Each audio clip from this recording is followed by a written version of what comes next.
uJesu Kristu uyinkosi. uJesu Kristu uyinkosi. uJesu Kristu uyinkosi. Ngiyabingelela abazalwane egameni lenkosi yethu uJesu Kristu ophilayo.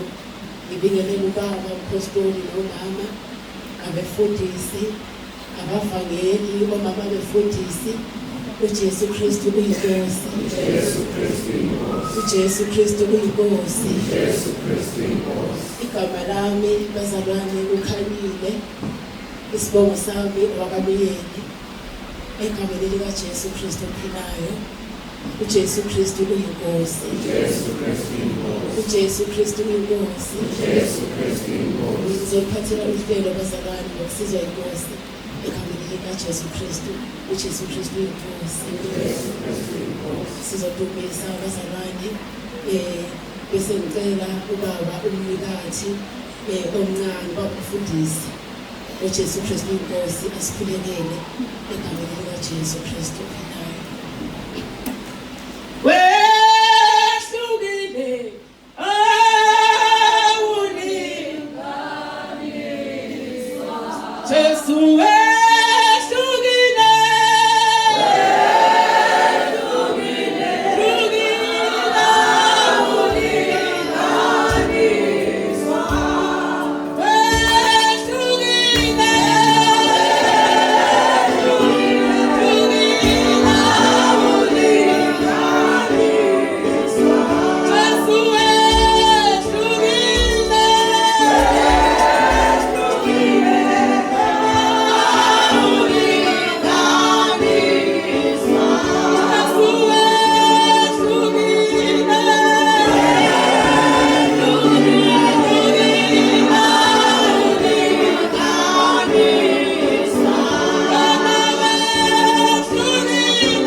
Umfundisi umnikathi omncane uJesu Kristu uyinkosi.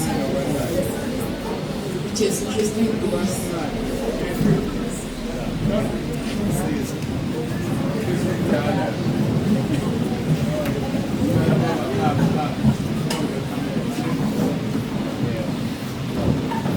uJesu Kristu inkosi. Baba siyabonga egameni lomfelo wethu uJesu Kristu waseNazaretha. Siyabonga uNkulunkulu wethu ukuthi wena nguNkulunkulu ongaphezu kwezimo zonke. Namanje ke Nkosi uJesu siyakuphinda Nkosi ukumema ukuthi ube khona uNkulunkulu wethu phakathi kwethu, ukuhlangana kwethu Nkosi ungabi izoleza. Nkosi sicela ukuzwa Nkosi ukukhona bakho ukukhulumisane nathi Nkosi. Usaqhubeka Nkosi uhlelo, siyacela uNkulunkulu wethu ume nabantwana bakho besazonga Nkosi, silalele Nkosi. Vula Nkosi indlebe zethu zikamoya, thulise Nkosi izivunguvungu ezingaphazamisa ukulalela Nkosi kwezwi lakho. Siyazi Nkosi uJesu ukuthi omubi Nkosi uhlezi njalo eyosomathuba. Siyacela Nkosi uJesu thulisa yonke imimoya engaphazamisa Nkosi ukulalela kwethu izwi lakho. uJesu Kristu inkosi. uJesu Kristu inkosi.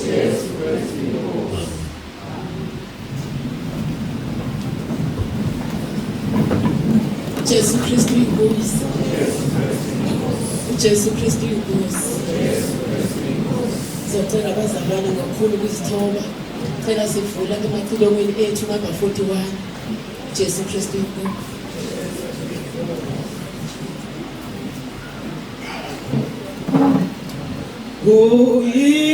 Uyitsindiso inye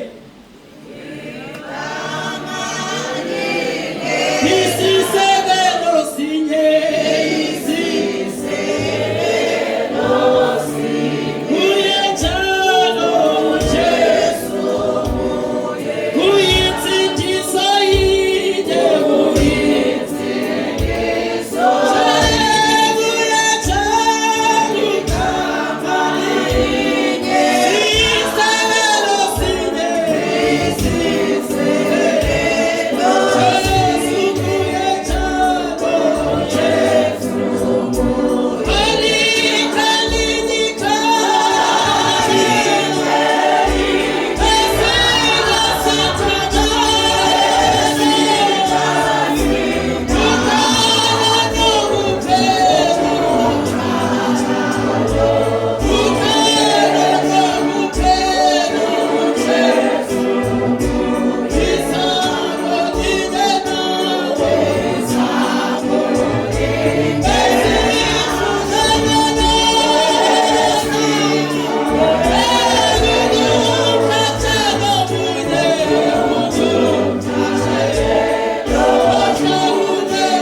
uJesu Kristu inkosi. Ngizocela ukunikeza ithuba ikhwaya yasoThomathi. uJesu Kristu inkosi. uJesu Kristu inkosi.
uJesu Kristu inkosi. Ngizocela abazalwane sishayele izandla ikhaya yasoThomathi. uJesu Kristu inkosi. uJesu Kristu inkosi. Abazalwane isikhathi samanje sesizodedela izwi lenkosi noba umfundisi uZulu. uJesu Kristu inkosi. uJesu Kristu inkosi. Ngizocela sidumise ngo-250 emaculweni.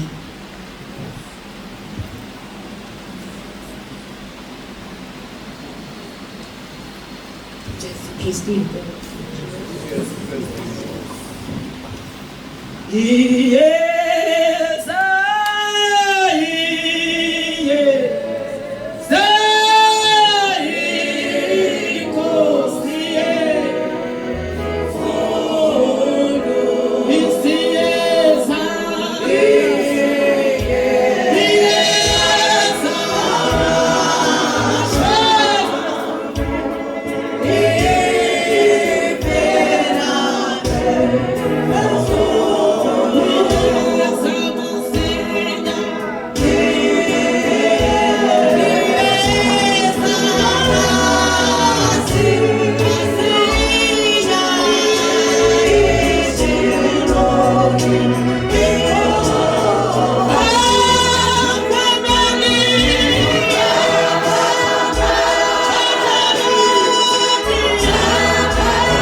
Kristu inkosi. uJesu Kristu inkosi. uJesu Kristu.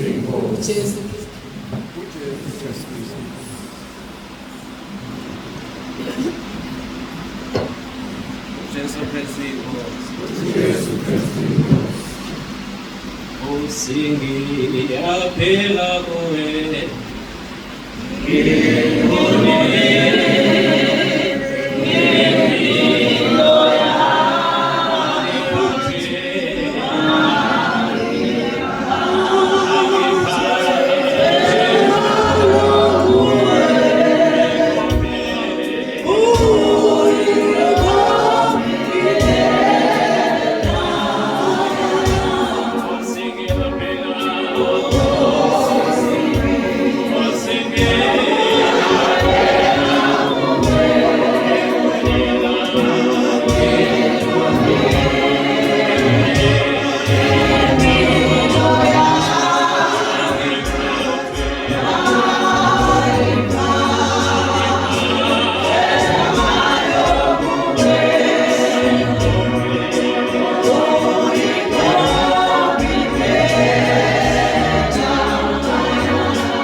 uJesu Kristu uyinkosi. uJesu Kristu uyinkosi. Ngokuzithoba okukhulu ngibingelele babumphostoli kwelithi igama lenkosi yethu uJesu ngesivumo esethu esinikeze sona ukuthi uJesu Kristu uyinkosi. Abefundisi bonke, abavangeli ngesivumo esithi uJesu Kristu uyinkosi. Umama umpostoli nabefundisikazi nabo bonke omama ngiyazithoba nakubona ngithi uJesu Kristu uyinkosi. Ulusha uSunday School usiphathele uhlelo oshayela insimbi ngokuzithoba okukhulu ngithi uJesu Kristu uyinkosi. Ngiyabheka kuye engumqalisi nomphelelisi wokukholwa kwethu nakulesi sikhathi. Ngibonga lethu benginikeze lona, alulula neze kodwa ngokusizwa inkosi ngiza kuma ngoba inkosi kukhona ekubekile enhlizweni yami uma ngizokhuluma. Kwesinye isikhathi sisemndenini esingakaphumi kuyona, eseyicube kuyona uJesu Kristu uyinkosi. Kodwa ngaphambi ukuthi ngiye lapho ngithanda ukubonga kakhulu uNkulunkulu. Sizalana bekunzima kakhulu. Uma kuthiwa kuyiwa endlini kaNkulunkulu njengoba esho uDavid ethi ngajabula lapha ngathiwa kimi masiye endlini yenkosi. Nezinyawo zami sezibe emasangweni akho Jerusalema. Akuyona into elula. Jesu Kristu inkosi. Singayisho ngomlomo kodwa kulula uba sempini. sidlule empini ke ngaphambi sibe la impi ecishe yasithatha uba singaphumeleli mhlambe sigcine sesifika sesibancane bekusenziwa amalungiselelo ebhasi ngenkathi sesikhokhile ingxenye sefanele soqedela iyathunyezela lokho esisele bese kuba khona ozosikhiphela bese khanje kokhokha kwakhona ke othile oheka inamba yomunye osemndenini ekhaya la ngiphuma khona engizalwa khona eUnderberg omfana nje omncane avele athumezele umyalezo awubhalwe phansi athi unjani akawuthumezeli mina kodwa uthumezela kumama umama esamangele efuna avela athi ihekhiwe le number bese asend imessage kulo mfana athi ungubani wena bese avele azibize ngegama lo mfana wasekhaya omncane umshana kithi bese umama athi ukhuluma kanjani nomuntu omdala uthi unjani ngoba ekhaya kuyaziwa ulimi esulukhulumayo ukuthi masibingelela noma senzani sithi uJesu Kristu uyinkosi ngaleyo ndlela angazi noma ube waphendula yini kodwa kube ishansi yalo hekhi number yokuba imali bese ikhokhiwe yenziwa yabo phesenti u2070 rand ukhishwe Eastern Cape lapho sembizo ukuthi awusazi ukuthi ungabuyela kanjani bazalwane uthi bazalwane imali seyilahlekile usho ukuthi uhamba lisekho noma khishwe imali kodwa lokho uNkulunkulu ungisizile ngoba obizweni likaNkulunkulu akakutshela ukuthi uzohlangabezana nani endleleni uzibonela wena bese sohambile uma phakathi nomsebenzi nendlela ukuthi lempi bengeyona ibandla kodwa bekuyami uJesu Kristu inkosi bengeyona yebranch bengeyona abazalwane kodwa bekwe eyami uma ngisemsebenzini ngaleso sikhathi bese ngicabanga ukuthi yiphenye indlela ezokwenza ukuthi lento siyenze ngokuthula ukuze sigcine sifinyelelile ngoba sina intshisekelo yokuya endlini kaJehova njengalokhu uzwa izwi ukuthi noJesu wakhuphukela eJerusalema nomndeni wakhe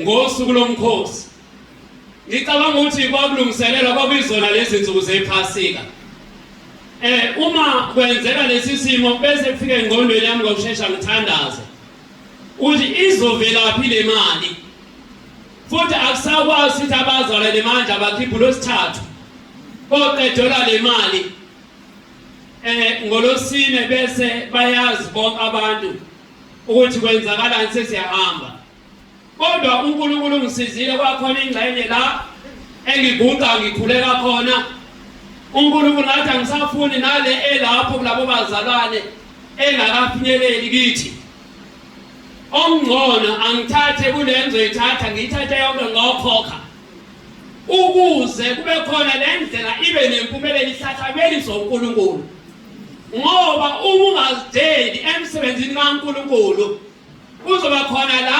ozogodla khona sekufanele ukuthi soyabona ukuthi ayisethi yenzi kodwa sefanele kubhekwe phambili ngiyamdumisa uNkulunkulu ngaloko ngoba usenze sagcina sifinyelelile la entabeni yendlu kaJehova kuyabonelela eRichards Bay uJesu Kristu inkosi ngimnika udumo kakhulu ngithi akekho fana naye futhi akazange abe khona akasoze boba khona uJesu Kristu uyinkosi uJesu Kristu uyinkosi ingakho ke bengibuka ukuthi kungani ibe khona lempi bese ke kwakhona izwi elivukayo ukuthi phela uJesu waba umhlatshelo singakaye ezweni ngizocela ukusho lo mhlabelelo omfishane bese ngiwa phansi kedolo sithandaze siyezweni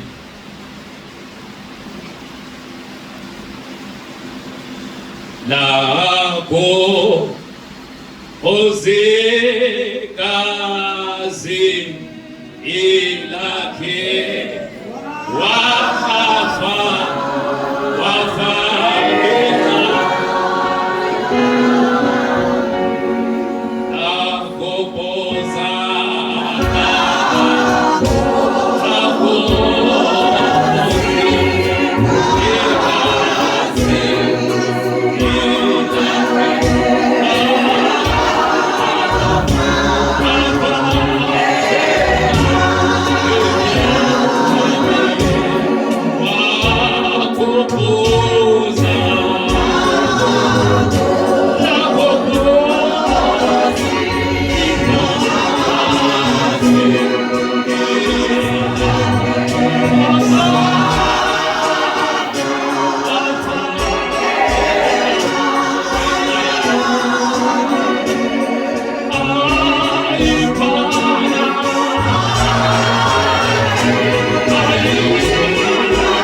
uJesu Kristu uyinkosi.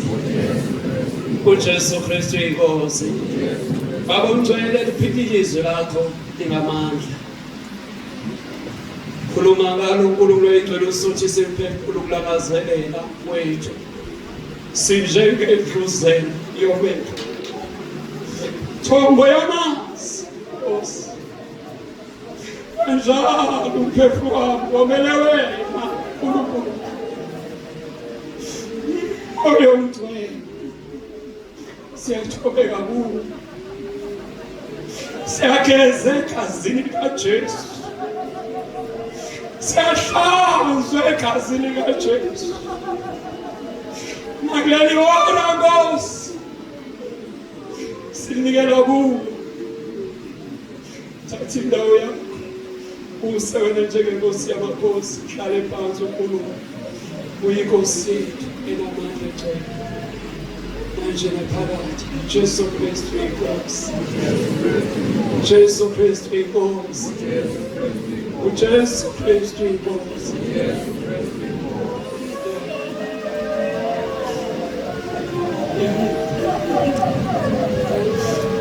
Yeah.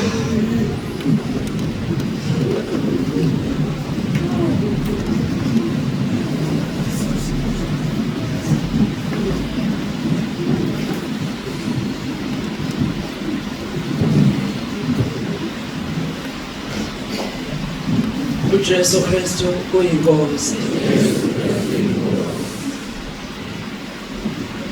Inkosi kezesibona sithi ngokuba yathulula umphefumulo wayo ekufeni. Jesu Kristu uyinkosi. Ngokuba yathulula umphefumulo wayo ekufeni. Nginikezwe lendaba uma sibheka kafushane ku-Isaiah 53 esifunda ke verse 12b. Yafika-ke ukuthi ngithi uJesu Kristu uyinkosi wasifela. uJesu Kristu uyinkosi wasifela. Ngizothi uqonde futhi makube ngokubalulekile unabahlobo bakho lokhu okuzwayo nosukuzwile esisifundiswe kona kulezi insuku nje singenile sukela enkonzweni zangolosine kuze kuzoba kalokhu uNkulunkulu uyakhuluma. Ufuna inhliziyo evulelekile, ufuna inhliziyo eyamukelayo, ufuna inhliziyo edlulisile, ufuna inhliziyo ehlanzile, ufuna amasiko lapha sibe ngabaphelele sazi ukuthi ilona lomshiselela uthi kungabikho athi ohlabelele mangabikho osalayo ngabangcwele sebebizwa. Uma lihlwitha ibandla kungabikho osalayo ngenxa uJesu udlulisa imiyalezo uNkulunkulu lezwi lakhe ukuthi thina sifeliwe sibe nemndeni ke yethu esiphila kuyona la siphila impilo enzima kakhulu. Impilo yethu mangithi inzima la udike kuphumele khona uobala ube indela. Uma ngithi uyindela umuntu onjengomuntu othi noma ngafiwa kodwa ngiqonda inkosi uJesu. uJesu Kristu inkosi owuyena owayithabatha eyamukela kuNkulunkulu ezulwini. Uzozwa uma sikhuluma ngale lizwi. Mina indaba yami iqalela phaya kuyena u12 uthi ngalokho ngiyabeka kanye nabakhulu yahlukanise impango nabanamandla besathi u12b ngokuba yawuthulula umphefumulo wayo ekufeni. La kuvela khona kulelizwe umsebenzi inkosi uJesu la sizwe khona sonke emazweni ayisikhombisa. Kukhona isigaba la inkosi uJesu efike yathi khona kuphelele kufeziwe. Esho yona lenkonzo ingaqalanga uba ifike efezweni kodwa uma uye kuJohn 19 ila khona ebanjwa ehlupheka ekhashelwe kufeni elithi zikaNkulunkulu eqheliswa ngomqhele wameva ekhaya ebhinywa eshaywa.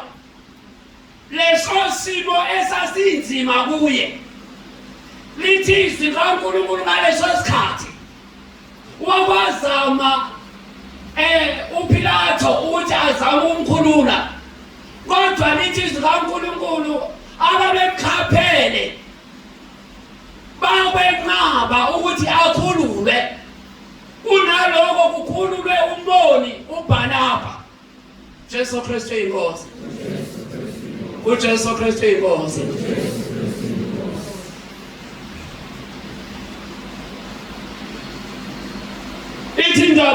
yami uNkulunkulu ayibeke enhlizweni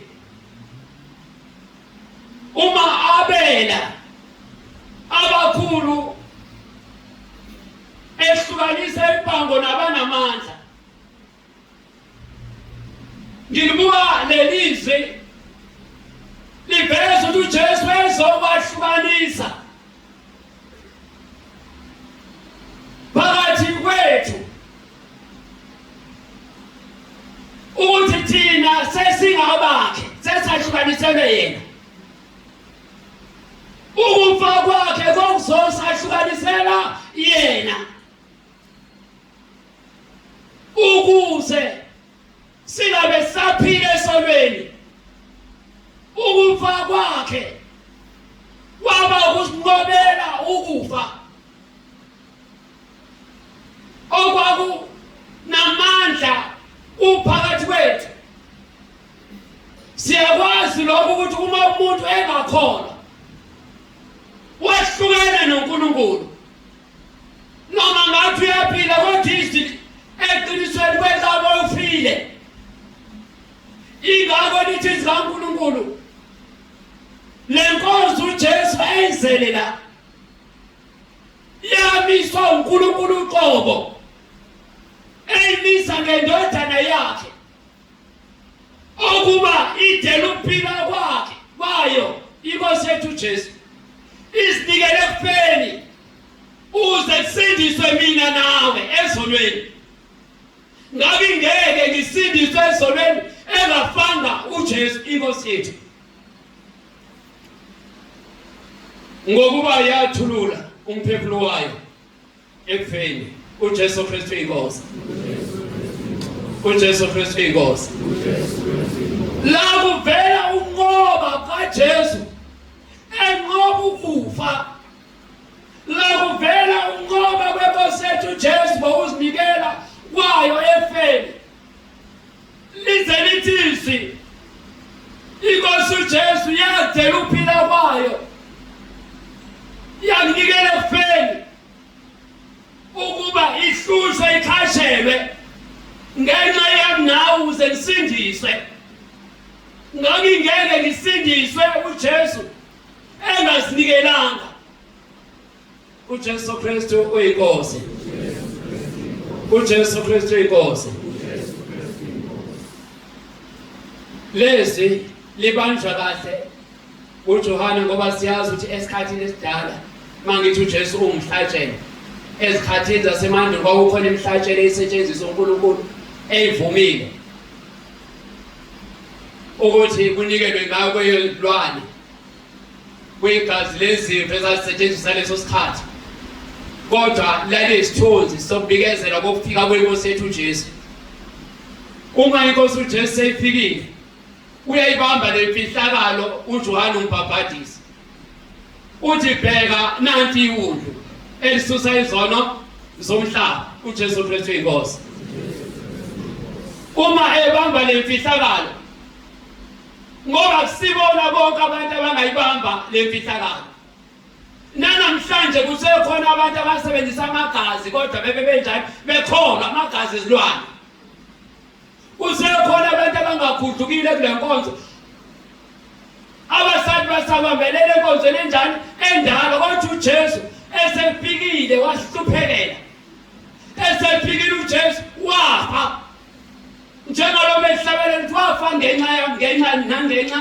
yakho sekukonke wafa ngenxa yethu wafa ngenxa yezono zethu lemfihlakalo iyaphinda ibanjwa lapha kwisambulo 9 nayo isambulo 5 uverse 9 la uJohn umpostoli engathi loqala kwisambulo 5 verse 9 la uJohane umpostoli elithi zikaNkulunkulu kwafunyaniswa ozovula incwadi enezimpawu ezisikhombisa uma engatholakali lithi zikaNkulunkulu kwakhala uJohane wakhala ngoba akatholakali umuntu onjani ongayivula lencwadi kodwa izwi lathi lifika iphimbo kuye lathi kangakhali lithi zikaNkulunkulu esesondela ozoyivula lencwadi kunguJesu. Lithi bahlabelela igama elisha athi ufanele wena uyithabatha incwadi okuyivula izimpawu zayo ngokuba wahlatshwa wabathengela uNkulunkulu ngegazi lakho abavela kuyo yonke imindeni yezilimi uJesu Kristu inkosi. Imfihlakalo ngebanjwa nobani kodwa ibanjwa umuntu ongcwele okhethiwe uNkulunkulu. uNkulunkulu wamkhetha uJesu wamnikeza lenkonzo emhlabeni yokuzofa afela iziphambeko zethu. Jesu Kristu uyinkosi. Jesu Kristu uyinkosi. Ngizothi uJesu umhlatshele ungavumi ukudidiswa na umndeni wakho. Mina kufakazela wazama umndeni wami ukudidisa isikhathi lesizime esibhlungu la ngidlulele khona umfethu bengifihla ngesonto eliphelile. Wazama ukungididisa kodwa ngenqaba ngakhuleka ngaze ngadlulisa abazali bami ngathi kunje fanele lento nalento ngenze njani ngoba kunesikhathi la isithi uSathane akubona ukuthi usenkingeni bese efuna ukuthola intuba yokungena akuhlasele akudidise umuke wenzeka wawa ngoba ngaleso sikhathi somthele ngehlazo uJesu sosibethelele ngokwakho wahlewa izitha zakhe bonwa emini libaleke uJesu Kristu inkosi. Kodwa uNkulunkulu akavumanga ngimile ngama ngathi kodwa ngoyenqa yale nkonzo yokuthi ngayifumana ngomusa ngawukeba ngisho abazali bamalala bazi usenzahlukanisile nabo kodwa sengiyakhona egameni likaJesu akusekwazi okunye ngaphandle kaJesu wale ngonqamlezweni. Jesu Kristu inkosi. Angisakwazi okunye noma ngangithithisa kanjani angisakwazi okunye. Qaphela mntaka baba, qaphela nangezinto zakho uNkulunkulu akwabele zona wathi lezi zimuphila kwakho ukuze izwe lingakuhleki libuze ukuthi uphi uNkulunkulu wakho wahlupheka kangaka. Jesu Kristu inkosi. Uthathe wena usiuze lezi zinto zakho uNkulunkulu anikeze zona uzise ema-altar angcolile. Uthathe lezi zinto uNkulunkulu sijike sibugibe kuwena. Jesu Kristu inkosi. Qaphela izinto zamukele phezulu ngoba sikhonza uNkulunkulu wezinto ezinhle evela phezulu uNkulunkulu okhanya ongenathi isithunzi soguquka. Jesu Kristu inkosi. uJesu Kristu inkosi. Ngokuba yawuthulula moya wayo ekufeni uJesu Kristu inkosi. Fanele sibe nobufakazi kwesinye isikhathi singasho ngomlomo kuphela. Wakwasho baba umpostoli la ethi kunokwenza kwesinye isikhathi uma wenqaba uNkulunkulu ekuthume kubiza ungamlaleli uyohamba sohamba ngoyishela ushumayela izwi soziphoqa uyaziphoqa yebo basinda abantu wena ungasindi kwaba igama enzima. Sike sadlula enkonzweni thola ufakazi sike sadlula enkonzweni engathi ilapha kaMama uMeka eWillowfontein. Uma sibuye kuyona sekusekhaya uSathane wathi uyahlasela mina ngakungathe ke nginenkinga lenyaweni ngenzela ukusiza nabanye bangcwele uma sithi inkosi uJesu yasifela fanele sikhumbule lesingadidi. Ngakungathe ngishayelile lenyawo ngishawe icaterpillar le ehamba ngama-chain.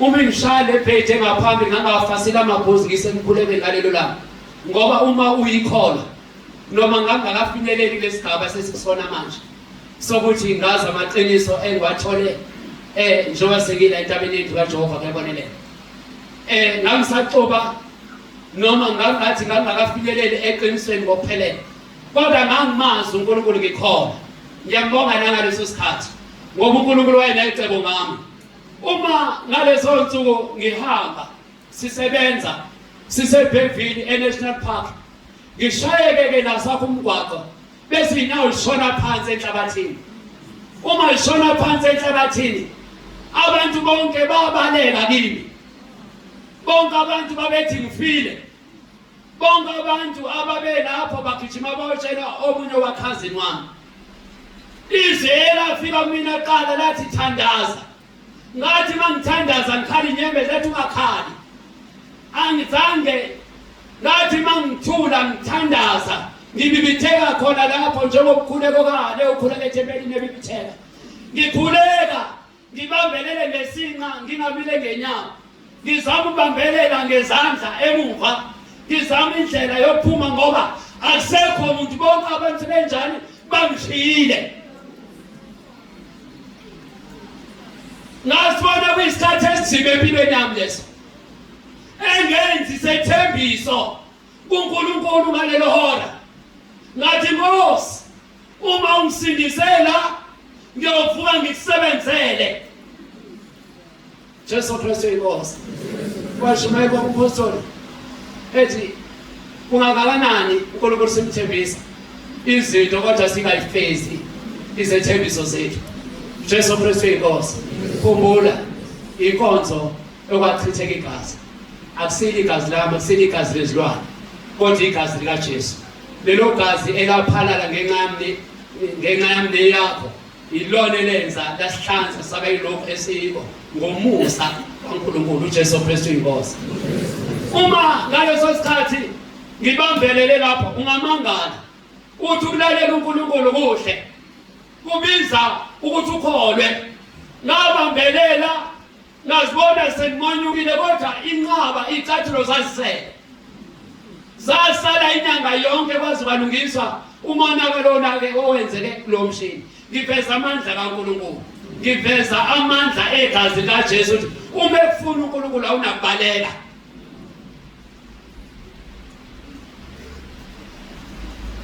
kulelizwi esifundiswayo elithi ngokuba yathulula umphefumulo wayo efeni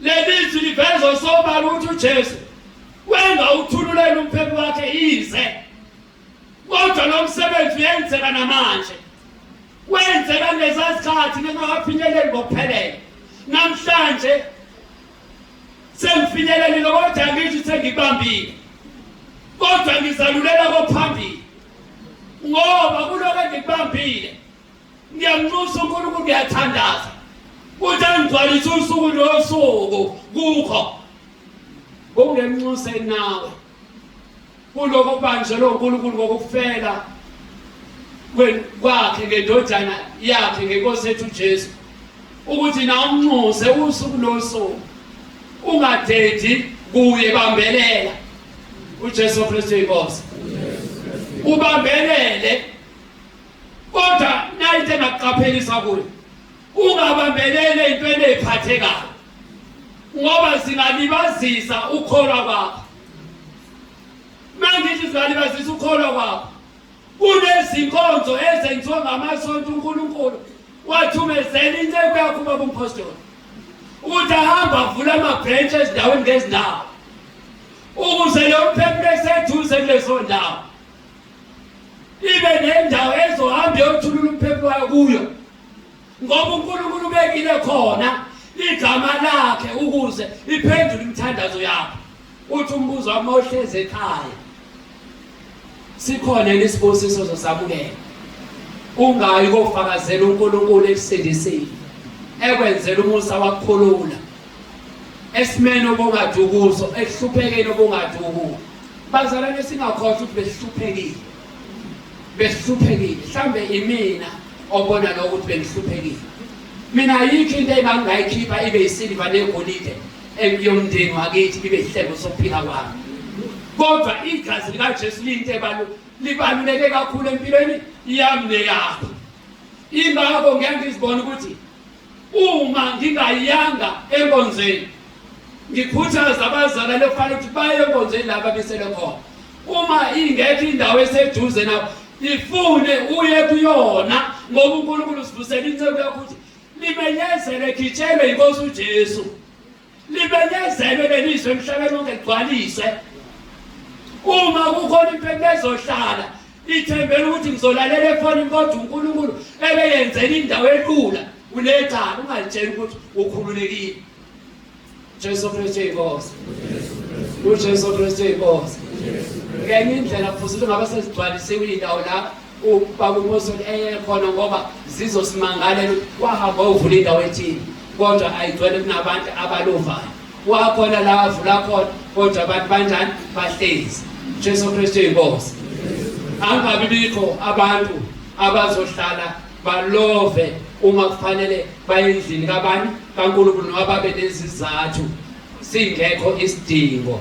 Kufika lokho nje ukuthi angikusho okwami lokho akusiko izodwa okwami lokho uNkulunkulu abeke ukuthi mangidlulise ngoba siyomangalelwa ngakho uNkulunkulu kwambulile nje kimi ukuthi angabi bikho so into ayenza uNkulunkulu kimi ukuthi aphulukise mina bengisale le ndawo ukuthi ngithe mangiphuma ke kaGumethe zase ngishayeka yonke le ndawo ngenzansi ngakhubazeka kwangathi ngiyakhubazeka ngabuyela uNkulunkulu ngathi inkosi wangithembisa ukuthi uma ngihamba ngenza umsebenzi wakho ngiyophilisa ngisho ekuthakathakeni engikubo ngisho kubona uJesu Kristu inkosi. uNkulunkulu efeza ke izwi uyasiphilisa ngoba wasifela uJesu Kristu uyinkosi. Jesu Kristu inkosi. Ingoba uNkulunkulu ngegazi lakhe wasithengela uJesu kuNkulunkulu wahlenga nemindeni yethu sonke. Uma uya ezwini laphayana egameni lenkosi yethu Jesu maHebheru Jesu Kristu uyinkosi. Uma uya ezwini lenkosi maHebheru 10 sibheka khona uverse 1 lithi kaNkulunkulu ngokuba lokhu umthetho unesithunzi sezinto ezizayo engesimfanekiso wazo uqobo ongeze waba namandla ngemihlatshelo enikela njalo iminyaka ngeminyaka ubenza baphelele labo abasondelayo okusho ukuthi ke sisendaweni efanele. Uma inkosi uJesu laphala igazi lakhe wesevala uNkulunkulu elithi zikaNkulunkulu ngokufa kwenkosi uJesu kwaba mnyama umhlaba wonke ilanga lapho iphala kwasamazama umhlaba kwadabayisa isiqhemo sethempeli indawo bangenwa kuyona engcwele ngegazi lezimvu kwigazi lemhlatshelo kodwa inkosi uJesu yasingenela ngegazi layo izothengela okwethu uphila nemndeni. Uthengeliwe nabantwana bakho ungadembeseli ufundisa abantwana bakho ngendlela ezokhula kube ngeyawo iseyikhulile ingayilahli ngoba kuyenzeka abanye ingane zisale ngemumva bahambe phambili kuyiphutha elikhulu lokho uthi ingane zisale emakhaya kodwa zingayi ukufundiswa ngokuqala kokuhlakanipha kokumazi uNkulunkulu. Khumbula sithengeliwe umusa kungengokuba kukhona okuhle sikwenzile kodwa uNkulunkulu esikhumbulile uthi wasidala savela kuye. uNkulunkulu angasihlahlela kanjalo noma sizoni kodwa uNkulunkulu wakukhumbula ekoneni ophila kuwo ekoneni kamphila kuwo. Ayisekho into engingayisa uNkulunkulu ibe isihlebo sophila ngaphandle kwegazi likeNkosi yethu uJesu elaphalala eCalvary. Ilona elenza kwaphelela uNkulunkulu azibonga ngalo. inkosi uJesu la uma ufika khona emkhulekweni kaJohn 17 la seyikhulekela ubuyele enkazimulweni eyayibuye ukuqala ila ubona khona ukuthi inkosi uJesu noma yezile emhlabeni seyifikile emhlabeni yabalwa njengomona engiyonanga engongcwele enguNkulunkulu kodwa umangalelwa kwakhe emangalelwa kona ukuthi umangalela ukuthi uthi uyindodana kabantu kaNkulunkulu eqinisweni lithi eliphelele kanti akasiyo indodana kaNkulunkulu umangalela emangalelwa kona ngoba vele uyindodana kaNkulunkulu vele uyinkosi yethu esisindiswa ngaye njengalokho sifundiswa mihla yonke uthi abaseRoma 10 uverse 9-10 uthi uma sivuma ngomlomo wethu uthi uJesu Kristu inkosi sikholwa enhlizweni yethu uthi uNkulunkulu wamvusa abafileyo siyasindiswa Jesu Kristu inkosi ayikho enye indlela uNkulunkulu asamukela ngayo ngaphandle kuba samukele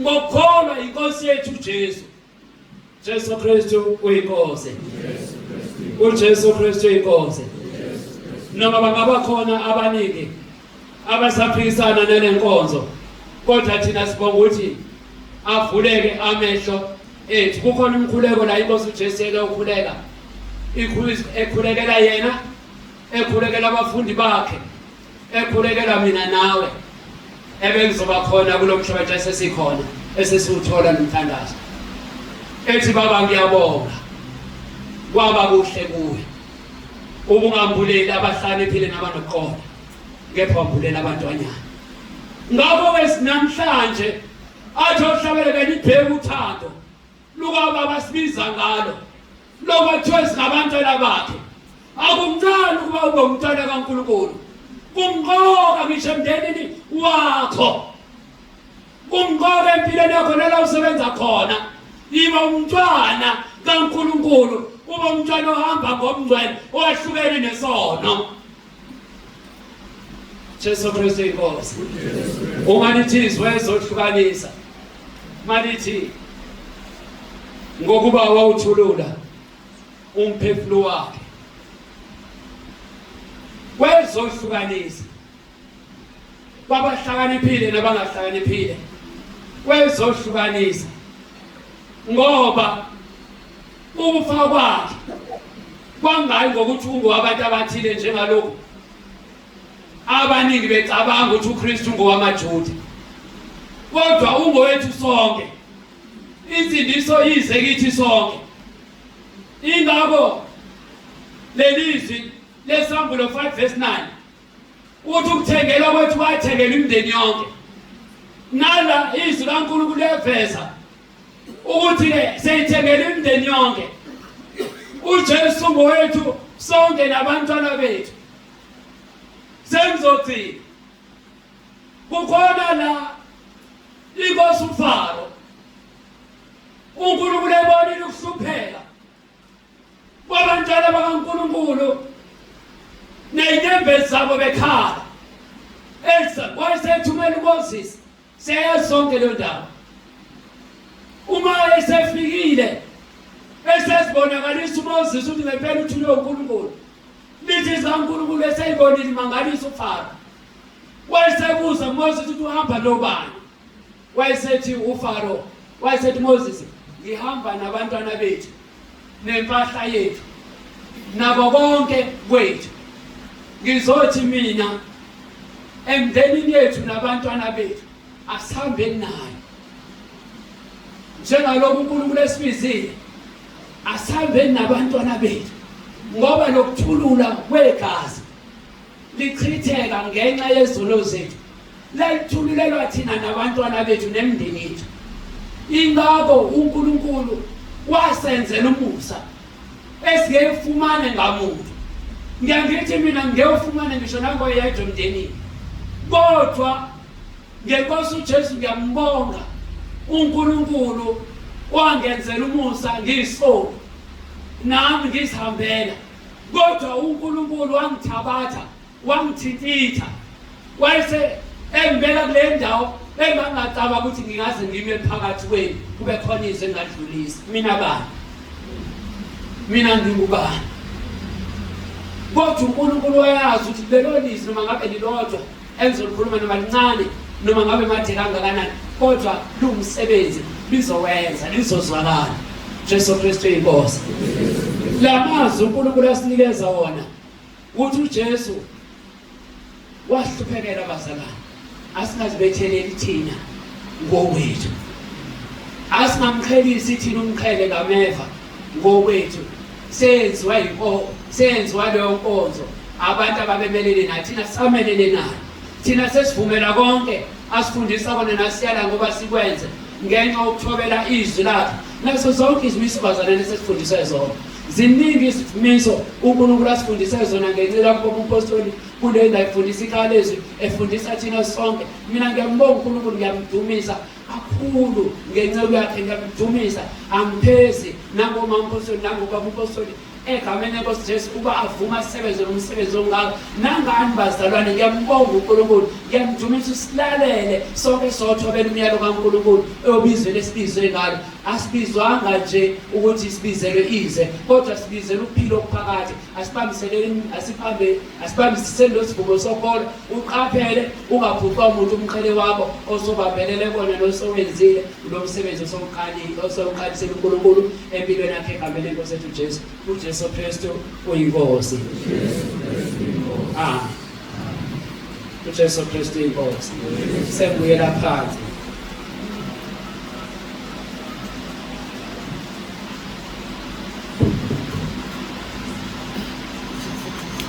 Ngizocela ukuvulekela izwi.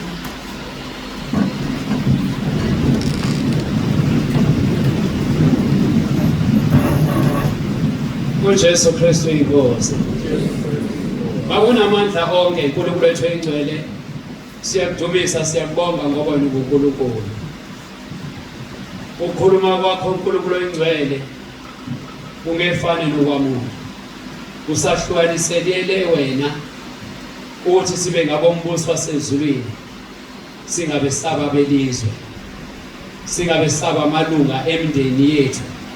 Kodwa sibe ngabantwana bakho. Siyazinikela kuwena kulesi sikhathi. uNkulunkulu engcwele kuwo konke siyadela. uNkulunkulu namandla sithabatha isiphambano silandela wena. Asekwazi okunye ngaphandle kwakho. Le nkonzo siyayikhulekela kuningi sesifundisiwe. Namanje izwi lakho osikhumbuza ngalo. Uthi noma kungaxokozela emndenini kuvukela kanalo kuya. Kodwa babotho sezweli kakhulukazi obalika kakhulu inkosi uJesu oyanikela ngegazi layo lakhe ephileni kwethu ukuze sibe umndeni wasezulwini sibe yibandla lika Kristu Jesu ehlanziwe ngegazi. Siyakhuleka ke namanje sisize uNkulunkulu wethu engcwele kube lona lo alungisise abambelele kulesivumo sokholwa ukuthi uJesu Kristu inkosi akasekwazi okunye ngaphandle kwakho. Siyazinikela ke kuwe thatha indawo nodumo lonke lokufanele wena wedwa manje kuzibe phakathi uJesu Kristu uyinkosi. Amen.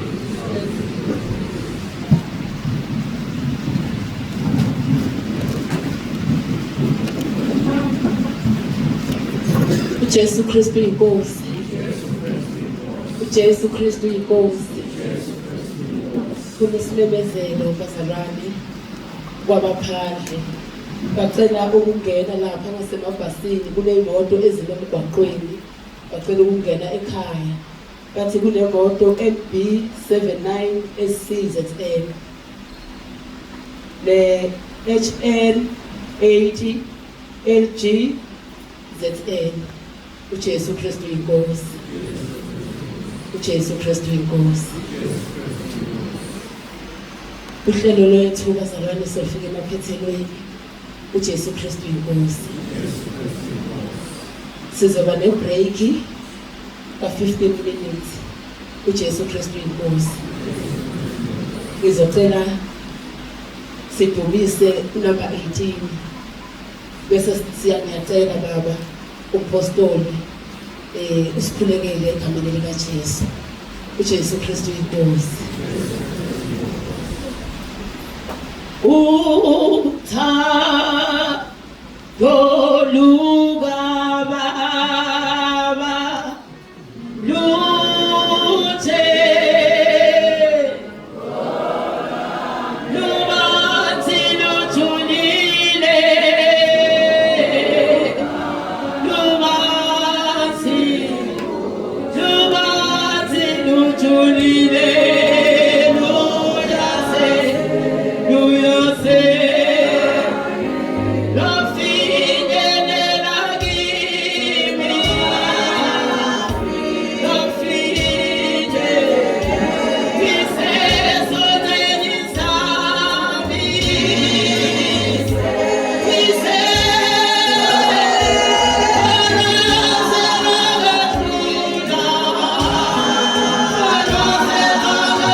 Baba egameni lomfelo wethu Jesu ophilayo, uNkulunkulu wethu onomusa, siyathobeka, siyabonga.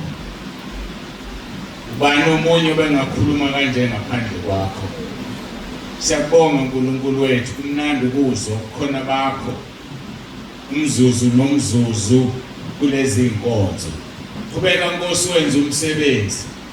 Mbusise umntwana wakho osebenzisa umzimba wakhe wakhuluma, umgcwalise, umqinise, akhule aze afinyelele kulazini iqiniso. Yena nomndeni wakhe babiyele nenkinga aqale ngayo wayikhuluma uyixazululile yena kodwa ixazululekile. Imali sekuye lo muntu. Ngiyacela uNkulunkulu wethu wenza isimangaliso. Ngoba uNkulunkulu weyimanga ibuye le mali. Siyacela ukuqhubeke nathi namanje. Sika wena udumo lonke lukufanele lungolwakho. uJesu Kristu inkosi. Amen.